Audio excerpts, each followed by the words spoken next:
I'm a strong proponent of the Second Amendment. I believe the right to keep and bear arms shall not be infringed. That's the one right that's listed in the Constitution that uses that very specific affirmative language, shall not be infringed. It's also the one right that uses the phrase well-regulated.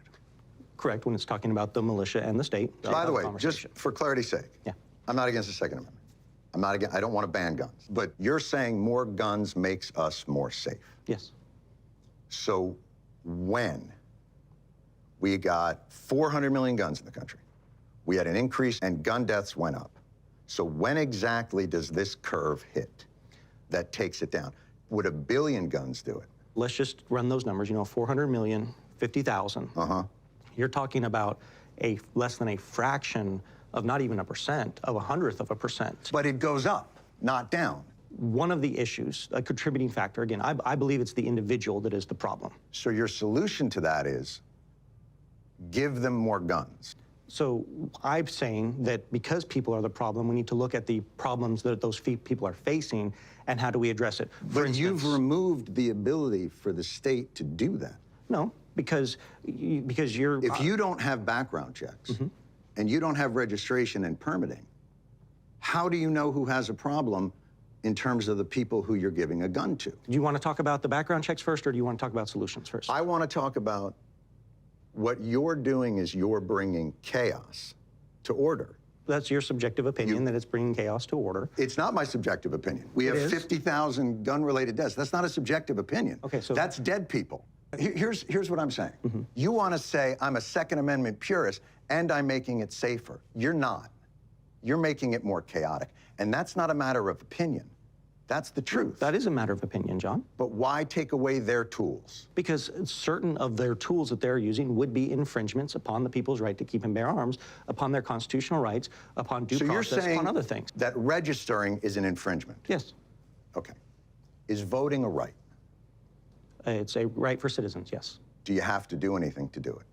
Yes. What do you have to do? It depends on the state. You have to register. So you have to register to a right. Is that an infringement?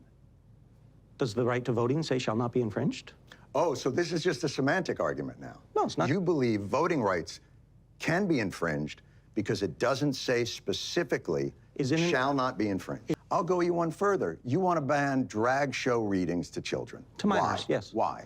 Why? What are you protecting? Why can we prohibit children from voting, those under 18 from voting? Why are you banning? Also that? Is that free speech? Are you infringing on that performer's free speech? They can continue to exercise their free speech, just not in front of a child. Why? Because the government does have a responsibility to protect. I'm sorry?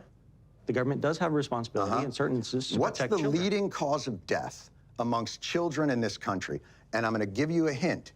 It's not drag show readings to children. Correct, yes. So what is it? I'm presuming you're going to say it's firearms. No, I'm not going to say it like it's an opinion. That's what it is. It's firearms. More than cancer, more than car accidents. And what you're telling me is you don't mind infringing free speech to protect children from this amorphous thing that you think of. But when it comes to children that have died, you don't give a flying fuck to stop that because that shall not be infringed. That is hypocrisy at its highest order.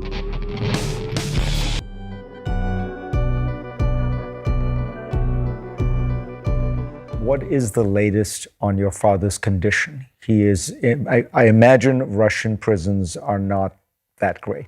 Yes, well, no one wants to be in the prison overall, but Russian prisons take it to a whole nother level. My father is currently, for 3 months now, he has been in solitary confinement in a penal colony. And it's a small cell, 7 by 8 feet, and it can be called a cage for someone who is of his 6'3" height. He only has one iron stool, which is sewed to the floor, and out of personal possessions, he's allowed to have a mug, a toothbrush, and one book. Currently, he has some bad back problems, and he has been trying to get in touch with doctors, and he's been complaining a lot to the prison guards and the prison administration. But the prison doctor visited him once, prescribed him with injections that are not really helping him, and they're not giving us the medication name, a diagnosis or even refusing to tell us the name of the doctor who's treating him. Everybody I have talked to who has been through solitary confinement says it is hell. It is the worst form of punishment. And for 3 months, you say he's been in? Yes, well, he's been in solitary confinement 9 times now. And what they do to say that, he's not in solitary confinement for such a long time is they put him in for a week, then take him out for 1 day, and then say, well, now you violated another rule, so we're going to put you back into solitary confinement. Altogether, since August now, so for almost 4 months now, he's been in solitary confinement. So I doubt very much that Russian media will air this interview, yeah. But there are ways that things get around. If your father were to be watching, what would you say to him? I would say that we're there for him and that we're doing everything we can possible to get him out and change the regime and, educate people, and that we're continuing the work that he started a long time ago and that he shouldn't give up.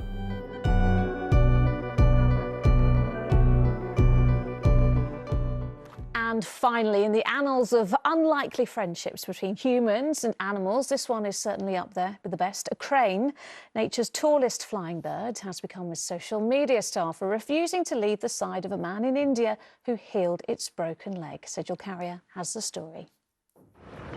He is the biker who has an unbreakable bond with a bird. A wild crane so devoted, it rarely leaves Arif Gurjar's side. From his home in Uttar Pradesh in northern India, Arif told us how the pair became acquainted a year ago. ये हमको मिला था खेत में, इसका पैदा हुआ था, तो इसको देखे तो हम अपने घर लेकर आए। घर लाने के बाद घर में जो गांव में होता है इलाज, देसी इलाज इसका किए हम। इलाज करने के बाद जब सही हो गया तो हमको लगा ये चला जाएगा, पर ये गया नहीं, मेरा दोस्त बन गया। An unlikely friendship forged over adversity that's now fused them into family. Where this Saurus crane, who Arif hasn't named, has since become a lover of curry, even learning to drink from a cup, and often accompanying his pal on his fitness regime. It's a loyalty Arif returns. ये हमको नहीं पता था कि हमारा दोस्त बन जाएगा।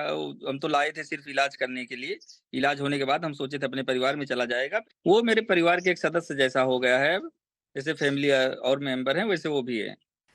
Saurus cranes are deeply devoted birds who are known to mate for life, and this one's proving it's not a fly-by-night friend, but one who's here to stay. Sejal Carrier, ITV News. Oh, who wouldn't want a friend like that? And that is all for now.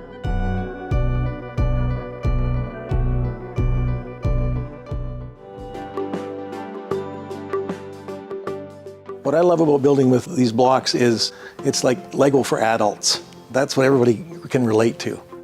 Hemp Crete is a great insulator. It's fire resistant, it's easy to build with, and it's good for the environment. So our mix is comprised of hemp hurd, which is the inner core of the hemp plant, and we mix that with lime. It's hemp crete with the load-bearing capacity of high-performance concrete. So you're getting all the benefits of a concrete wall with half the weight, and the insulation values are 10 times more. It meets or exceeds the passive house standards for energy consumption. So the reason we use lime as part of our mix is because it is more environmentally friendly. It reabsorbs the CO2 that was released when it was being manufactured. So between the hemp absorbing the CO2 as it grows and then sequestering the CO2 in the material, as well as the lime reabsorbing the CO2, it actually becomes a carbon negative material. So it actually absorbs more carbon or CO2 than is released in its life. Other benefits of hemp is it being rapidly renewable. So for example, it'll take a tree 20 years to get to maturity so you can harvest it, whereas with a hemp crop it's like 90 days, 110 days. We put the structural frame on the inside of the block. It has high compression ratio, so it can withstand as much pressure as concrete. And same for shear strength for wind and hurricanes and earthquakes. Because of the way it all goes together, it transfers the load amongst the whole wall assembly, not just a point where it meets the ground.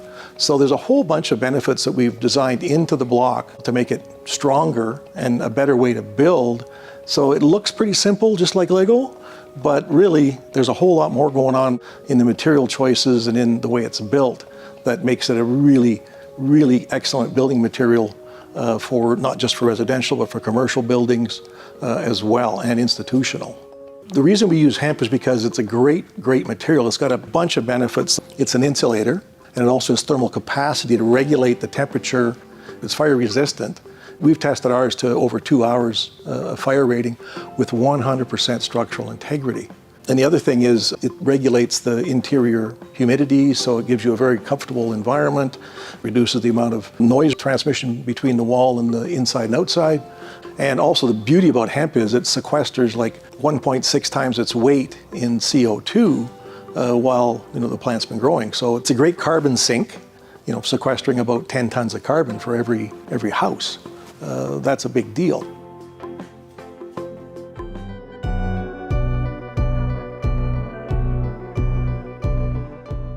Day 377.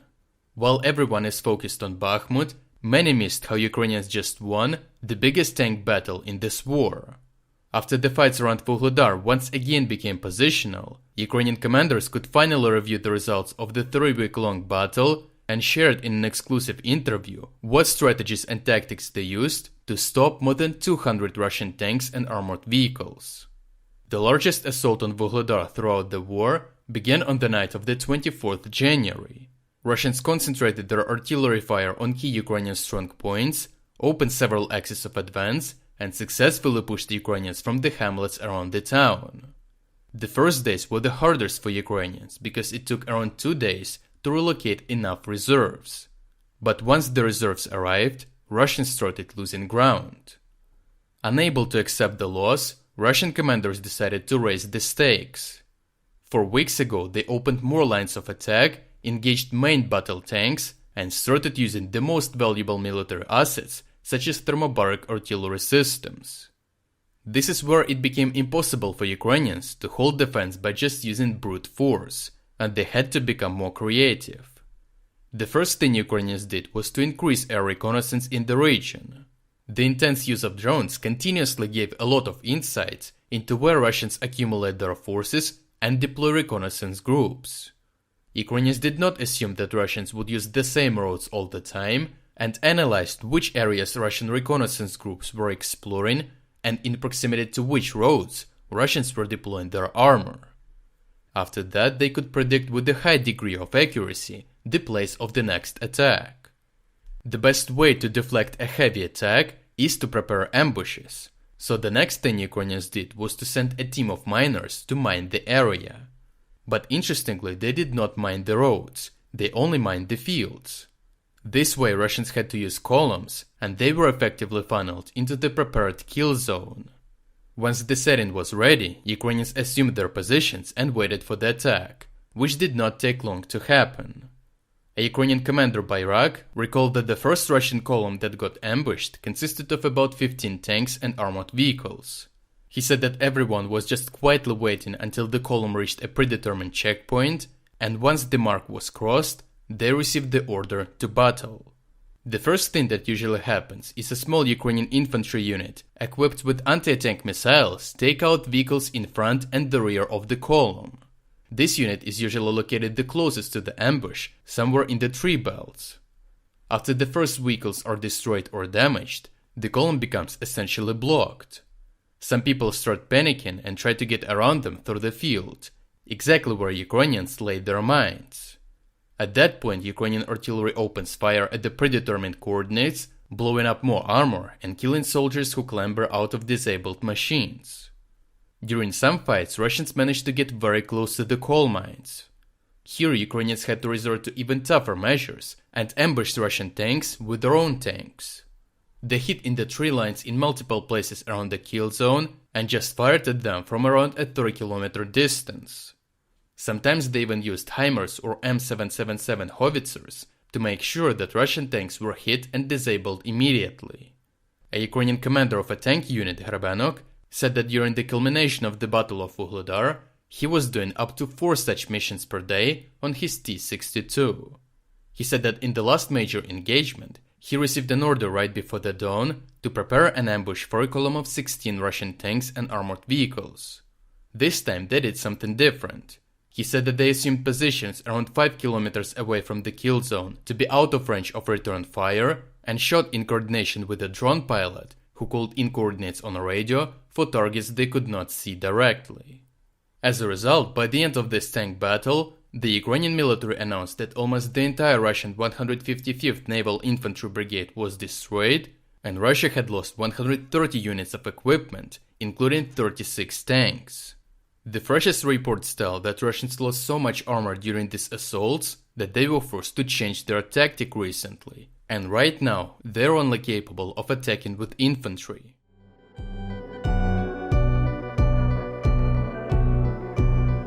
Heather McGee is the board chair for Color of Change, a racial justice organization. In her best-selling book, she shares ideas on how we can tackle racism together.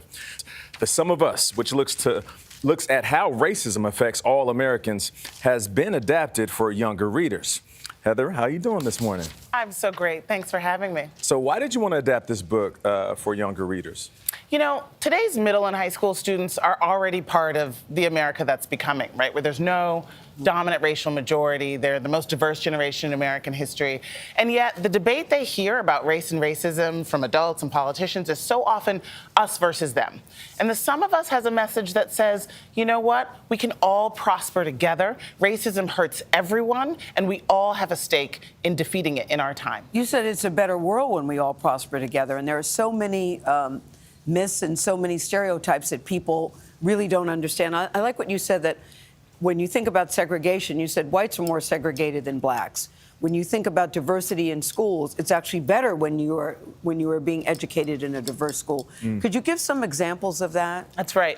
And apparently, white Americans, 75% of them have reported having entirely white social networks, right? White Americans are the most likely to live on their own, not with anyone who doesn't look like them or have their background. In the book, I talked to a young student named Fiona, whose parents decided when she was young not to sort of send her to the quote-unquote good school that was almost entirely white, away from her more integrated neighborhood. And she went to the local public school. And she says that meant everything to her. A white young student who says, you know what? I learned empathy. I learned how to create authentic relationships with people who were different from me. She says, I feel like diversity is completely normal, and I want to be that way my whole life. This is how it's supposed to be. You know, I love the chapter, No One Fights Alone. And you start with the story, very descriptive, about the Nissan workers forming that union. But it's a prime example of how we need to do this together. That's right. This country has been divided recently more than it's ever been. What is your advice to the younger generation who you're aiming to touch with this book about working together? You know, that's really the core message of the book, is that the most important things in life we simply can't do on our own. We can recycle all we want. We can't address global climate change on our own. The biggest challenges take collective action. And in a multiracial society, that takes multiracial collective action. So young people need to realize that they can reject the zero-sum us versus them thinking that they get. Which means what when you say? Yeah, that basically progress for one group has to come at the expense of the others, right? That we can't have mutual progress. That is a core story that says fear our growing diversity, fear Black history because it's counter to American history, right? No, it's all of our shared history. And when we understand it, and we understand how an elite has always used racist ideas to divide us, then we can unlock our collective power. And I call that solidarity dividends, these gains that we can have through cross-racial solidarity. One of my favorite lines in the book, let diversity be the superpower. That's right. That's so true, Heather. Heather McGee, thank you so much. We appreciate you. Well Some done. of us. Well done. How Racism Hurts Everyone is on sale now.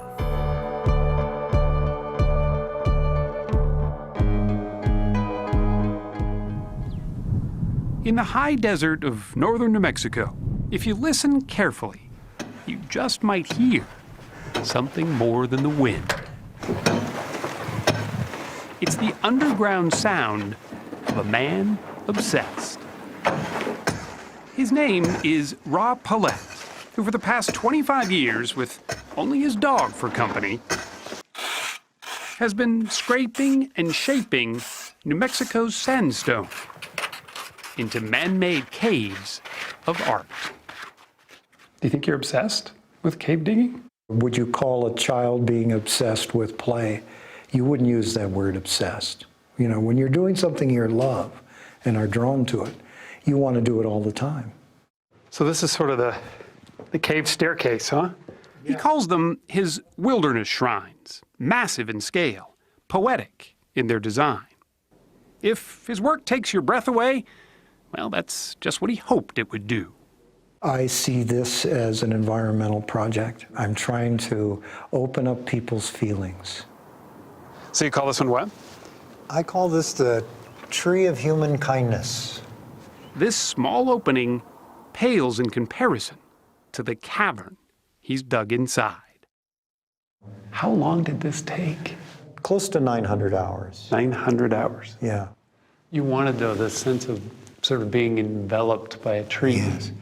He sees himself as a magician, playing with space, both big and small, who creates what he calls the cave effect. It has a lot to do with the juxtaposition of opposites, the sense of being underground with light streaming in. The intimacy of being in a cave, yet the columns end up very large, sometimes 30, 40 feet high. He has no degree in sculpting, he's not a structural engineer, and he's not an architect. He's simply a man who found his passion. Most of the wonder that I feel is in the actual making of the caves. Once they're made, you move on. I move on if I want fresh wonder. He's found that fresh wonder digging about a dozen caves so far, most commissioned by nearby residents who want a piece of livable art. What was here before you started digging? Well, there was just hillside. This cave along the Rio Grande River even has power, a wood floor, and a colorful bathtub with running water. It took Paulette 2 years to dig. He charged a mere $12 an hour in labor. You don't do this for the money. You're not getting rich off making these beautiful places. No, it's the process. You know, I'm having the time of my life. You can see the way they're offset here. Amazingly, Rob Paulette's designs have been largely unnoticed. Until recently, that is. I use only hand tools, shovels, mattocks, scrapers. A documentary filmmaker heard of the caves and spent 3 years following Paulette as he dug. The result was Cave Digger, a film so unique it was nominated for an Academy Award. I'm in the big time now, so now. Suddenly, Rob Paulette was a caveman with a following. He agreed to show us his latest project. This is the largest thing I've ever done. He calls it his magnum opus. I'm taking all the things that I've learned in all the other caves over the years and finally getting an opportunity to experiment with gilding the lily. At 67, he'll be well into his 70s before he shares this cave with the world. He hopes those who come here will find in its solitude what Rob Paulette already has, a sense of peace and purpose.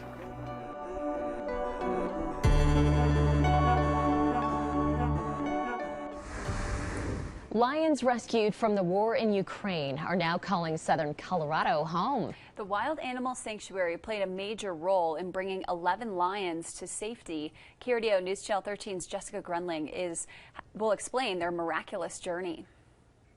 These lions are part of the largest war zone rescue ever carried out. The Wild Animal Sanctuary has 3 locations in Colorado, one of them being a 10,000-acre property in Baca County. Females and male walk down.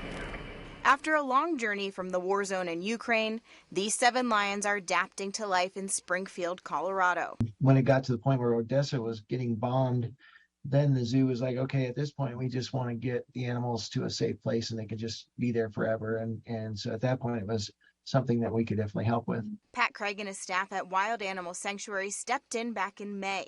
Craig says required paperwork and permits prevented them from immediately bringing the lions to safety. We had a group that we worked as a consortium of animal welfare agencies, and everybody had their own kind of part in the thing, but got the lions evacuated from Ukraine and into Romania for about 5 months.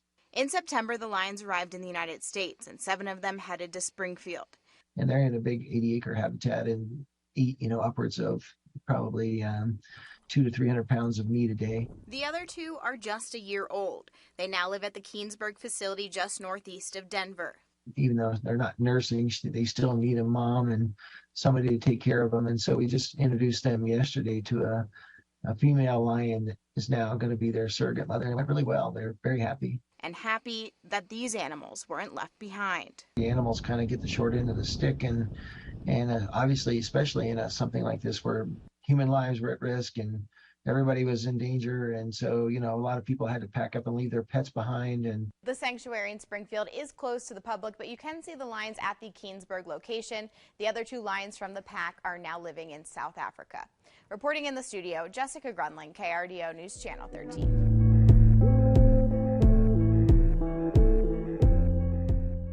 Every girl has the right to have access to safe, quality and free education, and we have to make that happen for them. That's why I'm here, to raise my voice for that.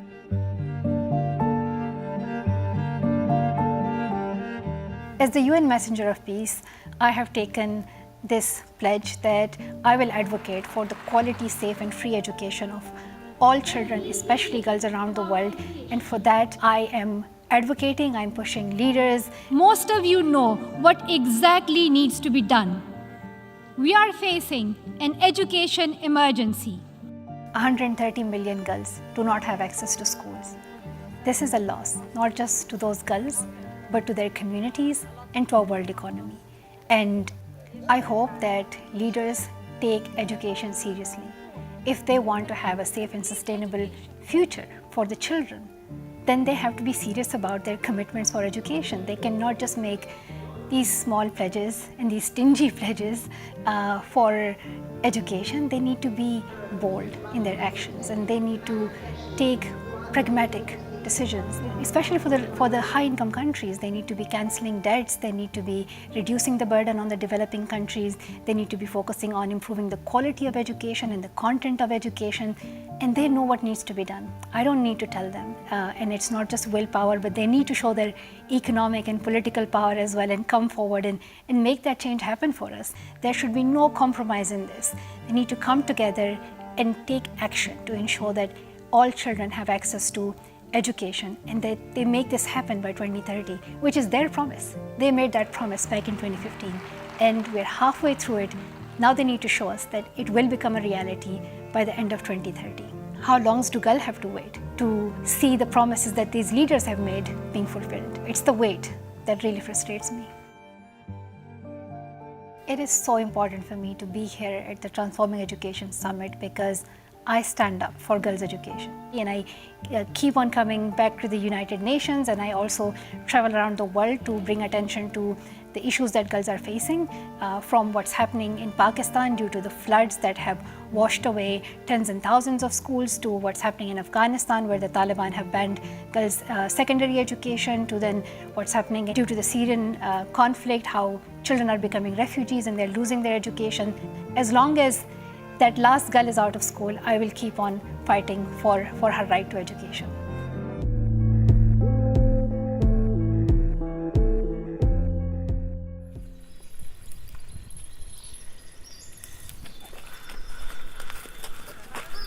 How are these people that can do things only a tenth of 1% or less of the people in the whole world are able to do? How would they accept the little boy that can't even walk?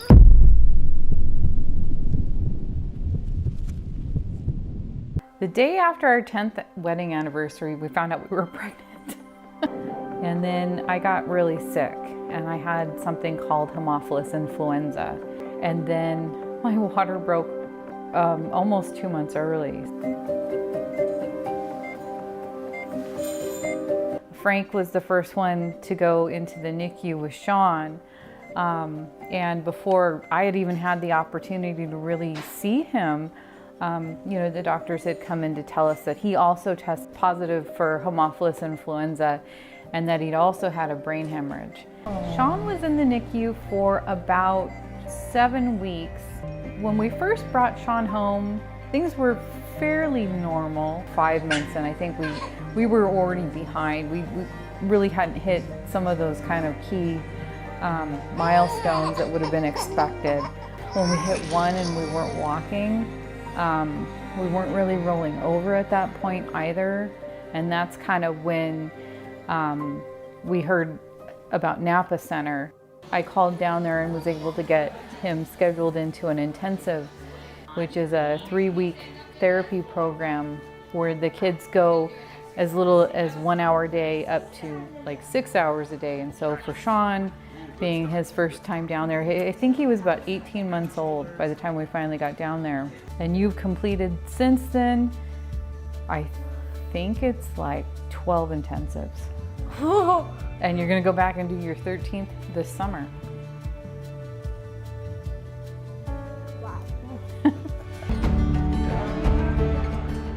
A few years ago, Sean had his first muscle release surgery.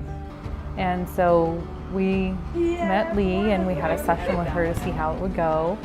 And she and Sean just really clicked and got along really well.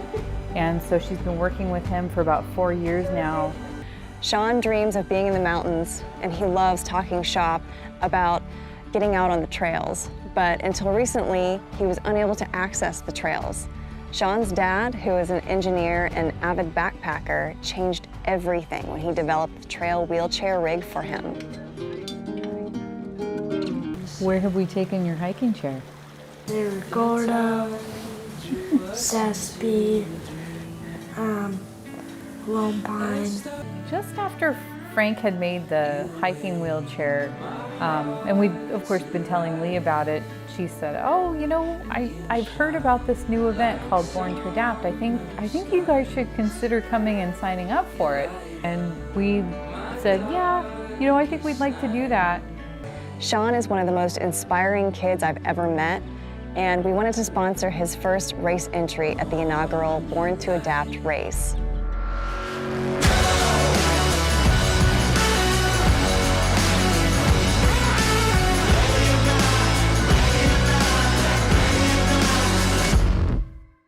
Born to Adapt is the brainchild of pro-adaptive athlete Zach Friedley and race director Luis Escobar.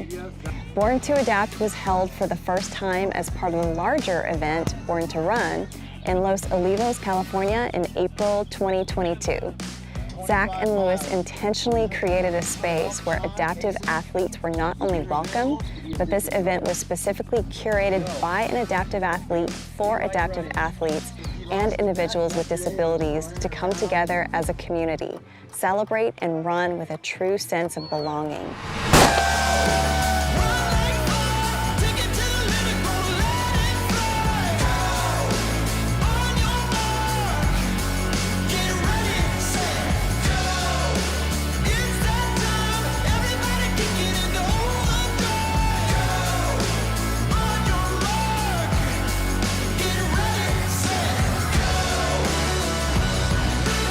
For Lee to be the first person to take him up that course and back was really meaningful. Seeing him, you know, have that goal of being able to get on the trails and seeing him out here doing his first trail race is amazing. I mean, I'm obviously just so overcome with emotion, you know, seeing him out here, and he was saying how special it was.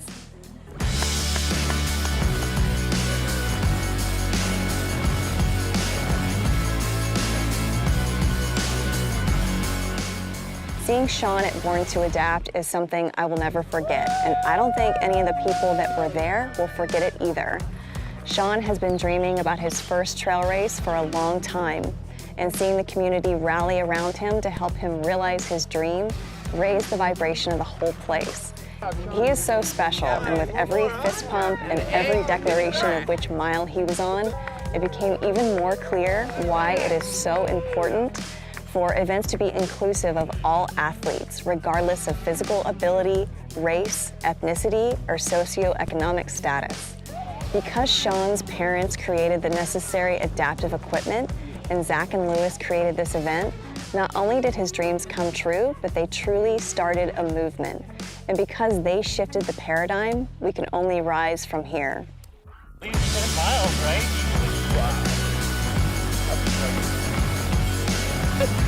In the end, there's all these great stories about the bells without anybody doing it. Watching Lee inspires me to do more races. When other kids see me racing, hopefully it'll inspire them. Like that? My favorite part of the race today was all the people helping me. We did it together, dude. Right? Fist bump. Right on.